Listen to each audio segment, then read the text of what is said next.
lagi butuh sila kelima. Kalau dipikir-pikir ya, mendingan kita punya duit banyak daripada punya anak. Ya bersyukur kalau anak-anaknya yang pada berbakti ya. Ada suatu cerita, kadang-kadang kita lagi sakit pun, anak gak bisa kan, kita bisa nyuruh orang asal kita punya duit. Kita pengen diantar kemana-mana, anak gak bisa, kita bisa nyuruh orang karena kita punya duit.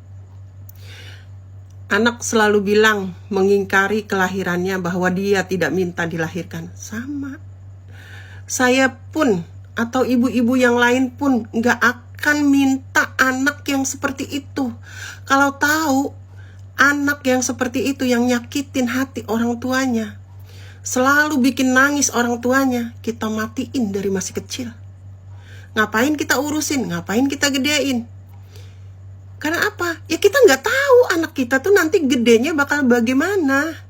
Kita udah didik, kita udah sekolahin, udah kita nikahin, tapi hasilnya seperti itu. Apa mungkin dosa kita? Saya rasa orang tua, kalau kewajiban orang tua udah dipenuhi, udah selesailah tugas orang tua. Tinggal si anak berbakti sama orang tuanya. Dia juga mungkin gak mau punya ibu yang seperti itu. Lah kita juga kan gak mau punya anak yang gak berbakti, yang ngelawan sama orang tua, yang selalu bikin nangis orang tuanya. Ya ibu-ibu ya, kita juga maunya anak kita yang soleh, yang berbakti sama orang tuanya, yang hormat sama orang tuanya, tidak nyakitin orang tuanya. Kita juga maunya anak seperti itu. Tapi kan semua nggak bisa ditukar. Si anak nggak bisa kita tukar sama yang lebih bagus. Ibunya juga nggak bisa ditukar sama yang dia mau. Emang udah takdirnya nggak bisa ditukar. Itu jadi biarin ibu-ibu nggak usah pada putus asa nih, emak-emak ya yang pada nonton TikToknya saya, nggak usah putus asa kalau anaknya pada ngelawan. Jangan jatuh sumpah, doain aja yang baik-baik. Ingat, cucuran air itu jatuhnya ke bawah.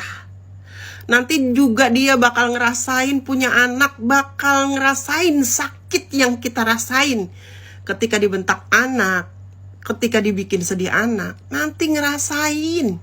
Kita sebagai orang tua jangan pernah sakit hati, jangan sampai jatuh sumpah.